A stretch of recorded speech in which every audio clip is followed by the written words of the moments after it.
जय श्री कृष्ण। आपका मेरी चैनल में स्वागत है। आज हम माँ सरस्वती का प्राकट्य कैसे हुआ, माँ सरस्वती को विद्या की देवी क्यों मानते हैं, माँ सरस्वती की महिमा क्या है, इसके बारे में संपूर्ण माहिती प्रदान करूँगा।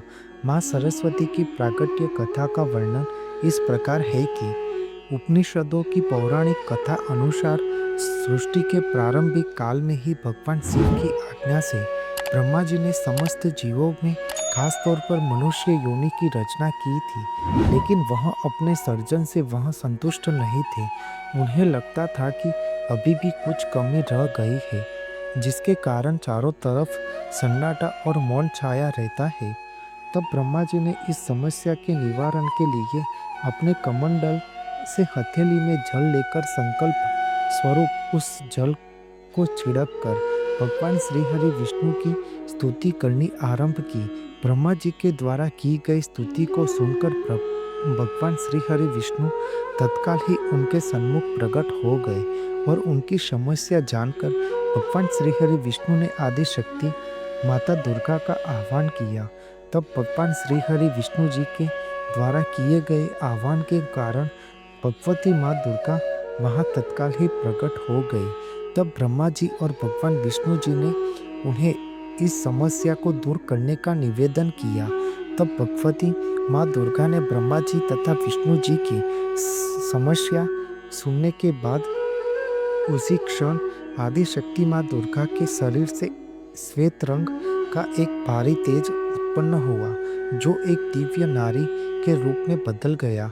यह स्वरूप एक चतुर्भुजी सुंदर नारी का था, जिनके एक हाथ में वीणा तथा दूसरे हाथ में वर मुद्रा थी और उन अन्य दोनों हाथों में पुस्तक और माला धारण की थी। आदि शक्ति माँ दुर्गा के शरीर से उत्पन्न तेज से प्रकट होते ही उन देवी ने वीणा का मधुर नाद किया, जिससे संसार के समस्त जीव जंतुओं को वाणी प्राप्त हो गई। जलधारा में कोलाहल व्याप्त हो गया, पवन चलने से सरसराहट होने लगी।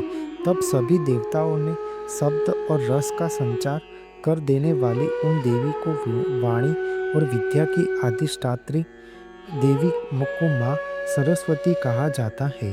फिर आदिशक्ति भगवती माता दुर्गा ने ब्रह्मा जी से कहा कि मेरे तीर्थ से उत्पन्न हुई ये देवी सरस्वती आपकी पत्नी बनेगी। जैसे लक्ष्मी जी विष्णु की शक्ति है और पार्वती भगवान शिव की शक्ति है, उसी प्रकार ये सरस्वती देवी ही आपकी शक्ति होगी।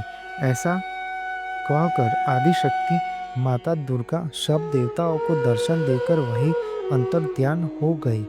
इसके बाद सभी देवता सृष्टि के संचालन में संलग्न हो गए। माता सरस्वती को भगवती, शारदा, वीणा वादिनी और बागदेवी सहित अनेक नामों से पूजा जाती है।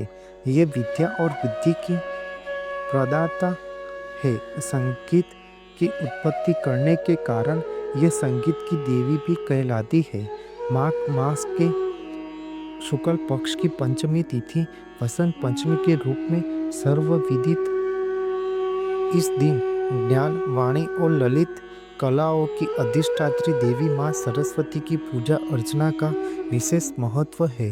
पुराणों के अनुसार भगवान श्री कृष्ण ने माँ सरस्वती से प्रसन्न होकर उन्हें वरदान दिया था कि वसंत पंचमी के दिन तुम्हारी भी पूजा आराधना की जाएगी, और तभी से इस वरदान के फलस्वरूप भारत देश में वसंत पंचमी के दिन विद्या की देवी माँ सरस्वती की भी पूजा होने लगी, जो कि आज तक प्रणाली अनुसार जारी है।